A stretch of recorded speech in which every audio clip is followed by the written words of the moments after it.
YouTube, j'espère que ça va, que tout le monde va bien. Je sais que ça fait 1000 ans que je n'ai plus tourné de vidéos, ça me manquait énormément. Voilà, il y a eu quelques petits aléas qui ont fait que j'avais plus trop l'envie pendant un moment. Ou bien voilà, j'avais l'impression d'avoir trop peu de projets finis ou intéressants à vous montrer. Et donc ici, suite à avoir visionné plusieurs podcasts de Tricopine, ça va de nouveau réinspirer, ça va de nouveau motiver à en tourner un moi aussi. Donc si c'est la première fois que tu atterris sur cette chaîne ou bien si tu ne te souviens plus trop de moi, donc je suis Fanny. Tu peux me retrouver donc sur Instagram sous le pseudo Le Dressing de Fanny. Donc je suis une tricoteuse et une couturière, donc mon but c'est de me constituer une garde-robe qui est le plus possible faite main. Donc j'ai commencé le tricot il y a maintenant, je dirais, 4 ans. Et voilà, j'ai commencé d'abord par le tricot à plat, et puis de plus en plus je me suis intéressée au tricot en rond, et donc j'ai fait de plus en plus de pulls, aussi donc de gilets, de tops d'été. Et donc voilà, je suis toujours aussi fan, je m'y étais mis à fond, surtout pendant les confinements dus à la pandémie. C'est là où j'ai appris vraiment le plus de choses et où je me suis décidée à ce moment-là aussi de me lancer sur YouTube.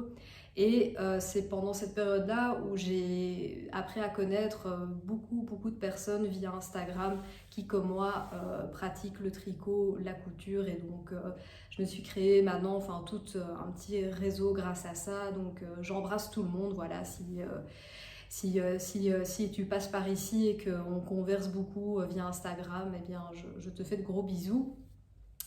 Quant à la couture, j'ai commencé en 2015, donc j'avais pris quelques cours du soir. Et donc dans ces cours-là, j'avais appris voilà, plusieurs techniques de base, et donc ça m'avait bien plu. Je m'étais ensuite acheté une machine. Et puis j'ai un petit peu eu du mal par la suite à m'y mettre vraiment parce que j'avais du mal à choisir les patrons que je voulais faire. Je m'étais acheté plusieurs revues, voilà, des magazines spécialisés en couture dans lesquels donc, on retrouve plusieurs modèles, mais ça ne me convenait pas.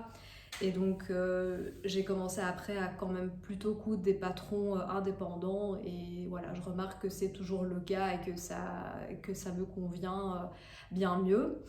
Donc aujourd'hui, dans cette vidéo, je vais te présenter le nouveau pull que je viens tout juste de finir. Je vais t'en présenter encore deux autres que j'avais déjà commencé et sans doute présenté en vidéo l'année passée, mais que j'avais pas fini parce qu'il me manquait de la laine en fait pour continuer. Puis après, voilà, on est passé au printemps-été, j'avais pas envie de continuer à tricoter des pulls d'hiver pendant cette période-là, donc je m'y suis remise que vers octobre, novembre. Ensuite, voilà, j'aurai un petit point couture aussi. Je te présenterai un pantalon que malheureusement j'ai raté. Et puis, je te présenterai un top que j'ai réussi. Voilà, donc pour contrebalancer le tout. Donc voilà, écoute, je propose qu'on s'y mette. Donc comme j'ai dit tantôt, donc je voulais te présenter cette grosse pièce parce que comme tu peux t'en douter, elle m'a prise énormément de temps. Je pense que c'est peut-être pour ça aussi que je ne suis pas revenue depuis quelques mois, parce que clairement ça m'a pris tout l'hiver, je crois, pour le terminer. Parce que voilà, j'essaye de tricoter un peu tous les jours, mais bon, avec le boulot, les autres activités, etc., y a des jours voilà, où je tricote moins que d'autres, certains week-ends aussi. Mais là, au mois de février, j'avais pris une semaine de congé, et c'est là vraiment où j'ai pu en fait carburer un maximum voilà, pour le finir. Donc il s'agit du Aurelia Pullover de la créatrice Sari Nordlund, que j'aime beaucoup, dont j'ai déjà fait le pull il y a maintenant 2 ans, qui s'appelle Poetria, que j'adore toujours autant. Il y avait aussi une magnifique dentelle avec du point de riz au milieu, magnifique, et que j'avais fait en couleur moutarde. Et en fait, quand elle a présenté donc, ce pull-ci, donc il est assez récent, hein, je pense qu'elle l'a sorti il y a quelques mois, je crois que j'ai acheté le patron donc pas longtemps après, donc qu'elle est sortie. Et c'était aussi en couleur moutarde et je trouvais la couleur vraiment belle, mais je m'étais dit, bon, je vais peut-être pas refaire exactement la même chose qu'elle et je me dis, je vais essayer une autre couleur. Donc je me suis ici plutôt dirigée vers un rose un peu pâle, perle. Voilà, qui ira, je crois, quand même avec beaucoup de pantalons différents ou de jupes. C'est tricoté en des aiguilles donc, circulaires de 4 mm. Et donc c'est de la DK. Donc Sari, c'est souvent de la DK de toute façon. Donc quand elle l'a présenté, voilà, les premières fois sur Instagram, j'étais vraiment tombée en amour carrément de tout ce magnifique motif, hein, donc qui est aussi bien présent sur le devant du pull, mais également à l'arrière.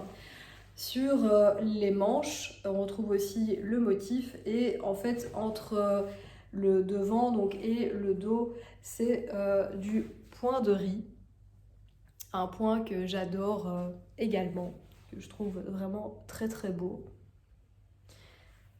Donc niveau construction du pull, c'est assez classique, je veux dire on commence d'abord par l'arrière, donc là on fait quelques rangs en aller-retour pour que ce soit un petit peu plus étoffé, plus haut donc à l'arrière. Et puis donc on commence aussi avec le devant, on crée donc les raglans pour après donc créer les emmanchures pour mettre les manches après en attente. Et donc on a donc tout le motif à faire donc jusqu'à une certaine longueur hein, du pull. Et donc on suit un diagramme afin de créer ce magnifique résultat. Et donc forcément il m'a pris du temps parce que le motif est présent aussi bien à l'avant qu'à l'arrière. L'année passée, j'avais tricoté en test un pull de Audrey alias Yarnflex et il y avait aussi énormément de motifs, mais là, le motif était juste présent sur l'avant. Et à l'arrière, c'était du jersey. Donc, en fait, on devait bien se concentrer sur l'avant et après, pour l'arrière, on pouvait carburer en jersey. Donc, ça avançait quand même plus vite. Ici, donc, comme vous voyez, le motif est composé donc beaucoup de torsades et de mailles croisées, avec aussi du point de riz entre les deux et des petites noppes. Ah, donc ici c'est surtout donc des mailles croisées, donc on utilise une aiguille auxiliaire donc pour ce faire, donc voilà ça rend vraiment des petits serpentins, je sais pas trop comment expliquer, sur le pull. Et donc ce qui fait que forcément on est toujours les yeux rivés, enfin moi en tout cas toujours les yeux rivés donc sur le diagramme, donc comme j'ai dit aussi bien à l'avant que à l'arrière, on retrouve le même diagramme. Et donc forcément comme pour faire des torsades ou les mailles croisées, on doit déposer donc les mailles sur une aiguille auxiliaire, donc soit les mettre à l'arrière ou à l'avant du pull, moi forcément ça me ralentit quand même pas mal dans le rythme du tricot et donc c'est pour ça forcément que ça prend du temps. Et puis après donc on reprend donc les manches et là aussi donc on a un diagramme à suivre pour aussi créer donc tout des torsades et mailles croisées en fait sur les manches et il y a aussi du point de riz ici donc sur le bas, oui. Voilà, donc j'adore aussi surtout ce petit détail de petites noppes. Et donc c'est cool, je crois que j'ai pas fait trop d'erreurs. Donc faire attention des fois quand on fait le point de riz, forcément qu'on ne trompe pas de maille endroit ou de maille envers, sinon ça fait des côtes, mais on s'en rend compte assez vite. Et puis voilà, sur le bas du pull, c'est donc des petites côtes ainsi que sur le bas des manches et pareil alors en fait pour le col. Donc je suis hyper contente de l'avoir fini. Je suis hyper fière de moi en fait de l'avoir fait parce que C'est vrai que quand j'ai vu le pull pour la première fois, comme je vous ai dit, j'ai eu un énorme coup de cœur et je savais que ça demanderait du boulot. Hein. Je m'en rendais bien compte vu que j'ai tricoté déjà plusieurs pulls, donc je me rends bien compte du boulot énorme que ça allait être. Et donc je suis hyper contente de l'avoir fait. Mais je sais que j'en referai pas un comme ça chaque année, ça c'est sûr. Parce que je vous dis, ça m'a pris tout l'hiver et donc j'ai pas, enfin, niveau tricot en tout cas, j'ai pas pu faire d'autres projets à côté, tellement il m'a pris du temps. Donc voilà, le jeu en vaut la chandelle comme on dit, enfin, le résultat est top et je sais que c'est un pull, bon ici...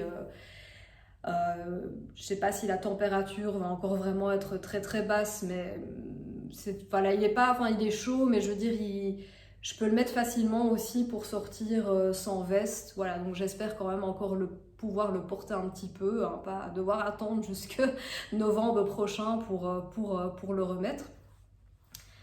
Mais tout ça pour dire en fait ouais, que je suis hyper contente du résultat, je suis super fière parce que c'était un gros pari quand même.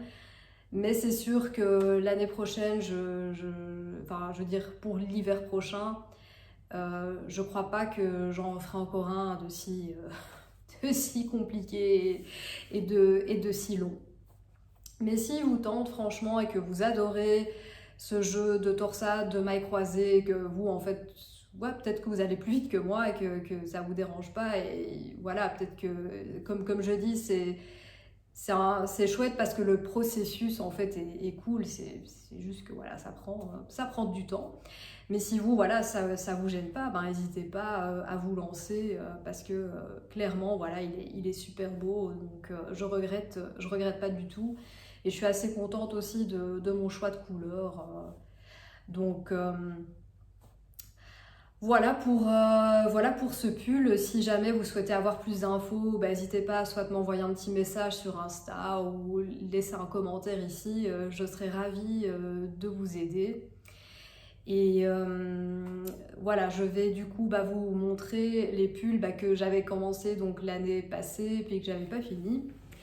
Donc c'est d'une autre créatrice scandinave, c'est Fable Knitwear. Donc ça c'est le deuxième. Donc j'avais commencé donc l'année passée donc ce pull-ci qui est le Norma Jean Turtleneck. Donc vous voyez comparé à celui-ci, voilà, il est hyper simple parce que donc c'est que du jersey. Donc en fait la particularité c'est que ici au niveau des manches elles sont un petit peu bombées. Et ça donne un joli côté rétro en fait quand on le porte, c'est assez agréable. Et quant à l'autre, bon il n'est pas beaucoup plus compliqué non plus hein, parce que le corps est aussi entièrement en jersey. En fait c'est ici le motif sur le devant du pull qui est un petit peu aussi particulier. Je crois qu'on fait, donc ce sont des côtes mais on pique l'aiguille en fait dans... pour faire une maille en droit, je veux dire, on pique l'aiguille à l'arrière en fait au lieu d'à l'avant. Donc ça fait un genre de maille en droit croisée en fait qui fait ce petit motif là. Mais donc le reste du corps, voilà, il est entièrement en jersey. Donc pareil pour le bas, on fait aussi des côtes avec des mailles en droit croisées. Et donc ici, les manches sont assez aussi en mode bouffant. Donc on les gonfle au maximum et vers la fin, donc on les resserre plus pour donc refaire une longue série de côtes aussi sur les manches. Et donc ces pulls-ci aussi, j'en suis très contente, mais ce qu'il faut savoir, et c'est un peu la particularité de Fable Knitwear, dans tous ces pulls, c'est un petit peu à peu près pareil, c'est qu'ils sont très crop top, mais alors vraiment très. Donc soit il faut aimer ça, ou... enfin moi en fait je craquais dessus, mais j'avais pas vraiment de pantalon très taille haute qui allait avec. Donc j'en ai cherché pendant longtemps et ce qui m'a amené en fait à mon fait le couture dont je vous parlais tantôt. Donc ici voilà, pour les pulls, pour le moment c'est terminé, donc j'ai terminé ceux-là. En fait j'avais plus que les manches à faire parce que donc voilà, l'année passée donc j'avais manqué de lait, donc j'avais plus que les manches à faire. Mais donc vu que ce pull-là m'a pris beaucoup de temps, bah voilà, j'ai pas commencé d'autres projets à côté parce que je me dis si je commence à être multi en cours, enfin, bien qu'il y avait d'autres trucs qui me tentaient, mais je me dis si je commence à être multi en cours, je l'aurais jamais fini en fait. Ben, je l'aurais fini en 2025, je dis non, laisse tomber, je finis celui-là et après éventuellement je ferai des projets un petit peu plus simples et voilà, je pourrais en faire plusieurs à côté, enfin plusieurs ensemble. Mais je préférais finir celui-là avant tout et voilà. Donc c'est pour ça que en tricot, cet automne-hiver, ben, à part ça, voilà, c'est tout. Bon, bah, c'est déjà bien aussi, hein, je veux dire, ce sont des très très belles pièces. Mais donc, tout ça pour dire que les crop tops, j'avais pas donc de pantalon vraiment qui allait avec. Il y a aussi quelques mois, enfin ou déjà après l'été passé, j'avais vu un pantalon de vestiaire éponyme qui s'appelle Deauville sur Instagram. Donc c'est un pantalon, oui, donc assez taille haute, assez évasé après sur le bas, donc assez et donc court. Et voilà, je trouvais le modèle très intéressant et donc quand j'ai eu fini donc de tricoter mes pulls cropped, je m'étais dit ben ça c'est un bon plan en fait d'avoir un pantalon assez taille haute pour mettre ces pulls là parce que d'ailleurs quand j'étais faire des photos avec ceux-là, vous pouvez voir aussi sur Insta si vous voulez, j'ai eu du mal en fait à trouver un bas qui soit bon suffisamment haut pour pas qu'on voit mon bide en fait. Parce que bon, c'est pas le but, enfin c'est pas le but d'avoir le ventre à l'air. Donc j'ai un peu eu du mal à trouver. Donc je m'étais dit, il faut vraiment absolument que j'ai un pantalon qui aille avec. Sinon, bah, ce serait bête de pas pouvoir les porter. Et même en jean, voilà, j'en trouvais pas trop. Par curiosité, j'avais quand même un petit peu regardé dans le commerce. Un jour, je me dis qu'il faudrait que je me coue un jean, mais j'ai pas encore tenté. Et donc j'avais vu ce pantalon donc Deauville et je m'étais dit ah c'est un bon plan, voilà un pantalon taille haute etc. Donc je vous dis je l'ai pas réussi mais je vous le montre quand même. Voilà donc vous voyez ici donc ça c'est le devant, donc il y a des poches à côté. Et donc c'est dommage qu'il soit raté parce que je trouvais que j'avais bien réussi mes poches. Voilà, donc la petite ceinture au-dessus, il y a des pinces. Oui, il y a des pinces ici aussi à l'avant en fait du pantalon. Donc, comme je vous ai dit, il est pas, voilà, bon, j'ai pas fait le billet du bas forcément, mais il est pas très long. Et donc, en fait, déjà, quand on imprime le patron, donc on nous dit que les marges de couture ne sont pas incluses. Et moi, en général, j'aime pas trop ça parce que souvent, j'ai tendance à me planter un peu. Et je crois que, voilà, il y a peut-être une bonne raison derrière. Voilà, moi, je suis pas modéliste ni styliste, mais je me dis quand on fait un patron pour après le recopier, etc., quand le client du coup peut l'imprimer, mais en fait je vois pas ce que ça coûte que les marges de couture soient incluses en fait. Donc je trouve ça quand même beaucoup plus de chipot de devoir compter des centimètres en plus. Enfin, parce que ouais, dans mon cas, du coup, ça appelle à ce que je me plante. Enfin, alors que oui, ajouter un centimètre en soi, c'est pas compliqué. Donc du coup, j'ai décalqué en fait une autre taille qui faisait plus ou moins voilà, un centimètre en plus que ma taille à moi. Mais c'est que j'ai mal dû calculer mon coût parce que voilà, à l'arrière donc du pantalon, donc on doit coudre une tirette. Donc ça aussi, je suis dégoûtée parce que voilà, je trouvais que je l'avais bien réussi aussi. Mais puis, quand j'ai voulu l'essayer, pas moyen de faire entrer mes fesses dedans, quoi. Donc, je sais pas ce que j'ai foutu. Et je crois pas que c'est rattrapable parce que s'il est trop petit, voilà, je peux pas commencer à ajouter un petit tissu pour qu'au niveau des fesses ce soit plus large. Voilà, j'en sais rien. Donc ouais, je rentre pas dedans. C'est con, hein, mais voilà, j'étais dégoûtée parce que voilà, je m'étais dit que ce serait un chouette pantalon à porter pour les pulls un peu assez cropped et tout. Et donc, ouais, je rentre pas dedans. Donc, j'étais dégoûtée parce que pour ce pull-ci, j'avais envie en fait de terminer ce pantalon à temps pour faire des photos des deux alors en même temps, hein, pour avoir un joli ensemble. Et voilà, bon, bah, ça a pas réussi. Donc, voilà, j'étais un peu deg. Finalement, quand je vous dis j'ai pris des vacances, bah, j'étais passée par Bordeaux et quand j'ai fait un petit peu de shopping là-bas, j'ai trouvé un chouette magasin où vous vendez des pièces en seconde main. Je vais essayer de retrouver le nom si jamais vous habitez par là-bas. Voilà, n'hésitez pas à y aller parce que les filles sont super sympas en plus et il y a des très très chouettes pièces. Et donc j'ai trouvé un pantalon seconde main taille haute qui m'allait parce que voilà, vu que c'est du seconde main, elles n'ont pas des tailles, enfin elles n'ont pas chaque taille, je veux dire, donc j'ai eu vraiment du bol de tomber sur une taille qui m'allait. Et donc voilà, ce pantalon, bah voilà, il me va bien et aujourd'hui donc j'ai été d'ailleurs prendre des photos ce matin de ce pull et j'ai mis donc ce pantalon là que j'ai acheté avec.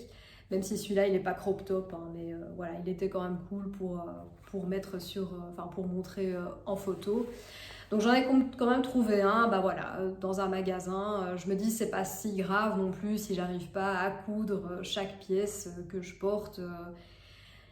Ici, je sais que c'est un pantalon bah, que je vais garder longtemps et qui est noir en plus, donc il va aller avec un tas de choses. Donc finalement, ben voilà, j'ai raté ça, mais j'ai trouvé un chouette pantalon malgré tout. Donc voilà, donc c'est pas si grave, mais bon, je trouve ça quand même dommage que je me sois ratée à ce point de pas réussir à rentrer dedans, mais tant pis. Surtout qu'en fait, donc le pantalon, on peut Enfin, le patron, en fait, on peut aussi. Enfin, il propose sur base du même modèle aussi. Il y a une version short, il y a une version jupe aussi. Et je crois que j'aimerais bien quand même essayer le short. Donc, voilà, je verrai alors à ce moment-là comment je m'y prends pour décalquer le, le patron, histoire que au niveau de ma taille, ça pose pas problème. Donc. Voilà, mais si vous tente et que voilà, vous l'avez fait, vous avez réussi à le faire, n'hésitez pas aussi à me donner des conseils de qu'est-ce qui a pu se passer pour que ça n'aille pas au niveau de la taille. Et donc, comme je vous disais, au niveau couture, donc voilà, malheureusement j'ai raté celui-ci, mais j'ai réussi quand même une petite blouse, je vais vous la montrer. Alors avant d'en parler, je voulais juste revenir aussi donc niveau couture. En fait, il y a 3 ans, bah, oui, parce que je crois que je m'étais abonnée au début du premier confinement, c'est ça. En fait, pendant tout un temps, j'ai été abonnée à des box couture de crafting avec lesquels donc j'ai fait quelques modèles. Il y avait certains un peu fails aussi, d'autres qui par contre étaient super. Enfin voilà, j'avais eu un petit peu de tout avec eux. Certaines fois les patrons me plaisaient bof ou le tissu bof. En fait le principe, si vous connaissez pas, c'est que on reçoit une box tous les 2 mois, mais on ne sait pas ce que va contenir la box. Donc c'est une surprise. Donc on reçoit le tissu et la possibilité de coudre 2 patrons. Donc il y a du tissu que pour en faire un seul, mais on a un code en fait avec lequel on peut donc télécharger 2 modèles. Donc voilà, pour le prix franchement c'est pas mal parce que on reçoit le fil avec aussi des boutons si jamais c'est un patron qui nécessite des boutons, enfin tous les accessoires sont compris. Donc pour le prix en fait allez, je trouve que ça vaut le coup. La seule chose en fait qui souvent m'embêtait avec eux et que que je retrouve moins avec d'autres marques, c'est que il y avait beaucoup de pièces à imprimer, à décalquer. Voilà, leur patron était souvent composé de beaucoup de pièces différentes. Donc les cousettes prenaient aussi en soi assez de temps en fait. Je veux dire, je pouvais pas faire une pièce allez, en une après-midi. Enfin, certains peut-être qui ont un niveau encore supérieur au mien, bien sûr, ils pourraient le faire. Mais moi, voilà, j'aime bien travailler quelques heures sur la couture, mais à un moment, j'ai un peu envie j'ai un peu envie de faire autre chose. Je sais pas, d'aller un peu prendre l'air. Voilà, je sais pas si vous aussi, mais des fois, je sens même que ma machine en a un peu marre, en fait, qu'elle aimerait un petit peu se reposer. Donc c'est pour ça que je sais pas faire, je sais pas moi, 5 6 heures d'affilée. Non, moi, j'ai un moment, j'ai besoin un petit peu de faire autre chose. Donc bref, pour moi, voilà, il y avait souvent beaucoup de pièces à découper, à coudre, etc. Niveau explication, ça en général, ça allait parce que donc il y avait le texte et souvent quand même des petits schémas, photos à côté, donc ça allait. Mais la seule chose en fait, c'est que je remarquais, c'est que j'avais de plus en plus ma liste to do qui s'allongeait en fait avec des patrons pas crafting on va dire, et donc je recevais les box et en fait elles commençaient à s'empiler les unes sur les autres et sans que j'ai le temps, enfin que je prenne le temps plutôt, donc pour les faire. Parce que mine de rien, 2 mois, quand voilà, on a d'autres projets à côté, d'autres activités, bah, ça peut passer vite quand même. Donc c'est pour ça qu'il y avait les box un peu qui s'empilaient et donc j'étais moins fan aussi des derniers modèles et donc je m'étais dit ok, je fais une pause, j'arrête pour le moment parce que je vois que je n'arrive pas à suivre le rythme. Donc pour le moment, voilà, c'est en pause. Je sais pas si je reprendrai à un moment. Je me dis, je l'ai fait du coup pendant 2 ans, 2 ans et demi. Voilà, c'est déjà pas mal. Et voilà, ma liste to do ne manque pas d'idées. Donc je veux dire, j'arriverai jamais en manque d'inspiration couture. Euh, mais dans une des dernières box que j'ai reçues, du coup, je ne sais même pas. Je sais pas si c'était peut-être novembre, décembre, je ne sais plus. Mais en fait, on a reçu donc ce tissu. Et je le trouvais très beau. Je crois que les deux options de cette box-là, c'était soit un pantalon, soit un chemisier. Pas celui-là, en l'occurrence. Euh, et voilà, et comme j'avais hésité quand même à peut-être tenter le pantalon, mais comme j'avais raté celui-ci, je me suis dit ce serait dommage de gâcher en fait ce beau tissu si jamais le pantalon ne va de nouveau pas.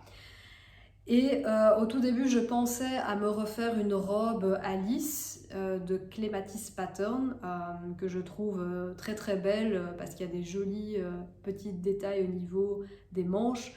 Mais ce tissu n'est pas du tout extensible en fait pour faire une robe, donc ça n'allait pas non plus. Donc au final, ce que j'ai fait, c'est que j'ai repris donc comme base le haut tout simplement de la robe à lisse et que donc j'en ai fait un top. Pas une robe mais un top. Donc dans la robe à lisse vous avez deux choix, donc soit vous pouvez opter pour des manches courtes, c'est ce que j'ai fait donc pour la robe que j'ai cousue il y a 2 ans je crois maintenant, ou soit en fait vous avez une option manche longue. Et donc pour ce chemisier je me suis dit je vais faire l'option manche longue. Et donc franchement c'est pas compliqué, donc on commence d'abord sur le devant, où est-ce que je les trouve, à faire donc des pinces. Où est-ce qu'elles sont? Ah oui. Là donc on commence à faire des pinces d'abord sur les devants. Et ensuite en fait le plus gros, enfin voilà, bien sûr on fait un bel encolure. Mais le plus gros du travail en fait se réside dans la construction des manches parce que comme vous voyez, donc elles sont assez bouffantes.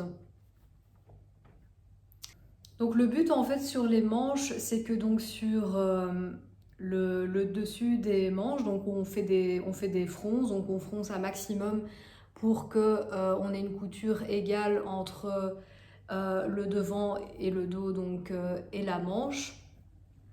Et aussi on a un joli détail ici. Donc en fait sur l'arrière, enfin sur l'envers, pardon, donc on crée en fait un petit bloc plié, donc on coud donc à l'arrière de la manche. Vous voyez, donc ça fait ça, et puis on le coud en fait à l'arrière. Et donc ce qui fait qu'ici, donc on a une petite ouverture, comme une petite ouverture en fait, ce qui est un détail quand même assez joli, ce qu'on n'a pas, il me semble, mais je me rappelle plus bien, ce qu'on n'a pas en fait avec l'option manche courte en fait. Voilà, donc j'ai opté pour les manches longues, voilà, pour que je puisse mettre cette blouse quand même par des températures peut-être un petit peu plus fraîches. Et donc pour le bas, en fait, j'ai pris donc les mêmes mesures qu'un patron de blouse standard que j'avais dans mes archives. Et comme ça, en fait, voilà, j'ai pu savoir la longueur, en fait, de jusque où donc je coupais le tissu. Donc voilà, je me suis inspirée d'un patron de robe pour faire une blouse. Donc voilà, on ne peut plus simple, mais je la trouve quand même très élégante. Et voilà, je suis contente d'avoir pu donc réutiliser ce tissu. Voilà, donc pour la couture, je dirais, bah voilà, à part ça, puis le raté, donc j'ai pas trop fait vu que voilà, le pull m'a demandé beaucoup de temps. Ce que j'aimerais bien, en fait j'avais commencé, oui, en septembre, mais bon après il a commencé à faire trop froid pour la continuer. C'est une robe et j'espère pouvoir la présenter du coup la prochaine fois de mi-mois, je crois que ça s'appelle comme ça, mi-mois patterns. Je vais vous mettre le nom de la robe ici en bas parce que là comme ça je retombe plus dessus. Je suis occupée donc ouais, je dois la terminer en fait. Et donc comme je vous ai dit tantôt, j'aimerais bien donc réessayer de me coudre un short. Soit je me base en fait sur le patron peut-être du short dress de Direndo que j'avais déjà fait, voilà, qui est pas du tout compliqué. Et en fait là, pour le coup, pour la taille, il faut pas de fermeture éclair, hein, c'est un élastique. En fait, donc je me dis peut-être qu'à ce niveau-là, c'est un petit peu plus simple, mais je peux toujours l'allonger en fait sur le bas. Je pense que je vais faire ça. Donc j'ai envie de me faire ça. Il y a aussi encore un chemisier que j'ai reçu, enfin un patron d'un chemisier que j'ai reçu pour mon anniversaire, que j'ai reçu de ma soeur et ma nièce et que j'aimerais encore faire avant qu'il fasse trop chaud pour le porter. Et alors au niveau tricot, je vais commencer un test de la designeuse Pignanite. C'est un top d'été, donc ça je vous en dirai plus aussi prochainement. Et alors j'ai une envie de gilet depuis déjà pas mal de mois. Il s'agit du gilet Knitting for... non, pardon, il s'agit du gilet Olive de Knitting for Olive. Et donc j'ai déjà reçu ma laine pour ça, donc je vais vous la montrer. Donc en fait c'est un gilet qui se tricote en aiguille 6 si je ne me trompe pas, parce qu'on tricote 3 fils en même temps. Donc en fait il y a d'abord un fil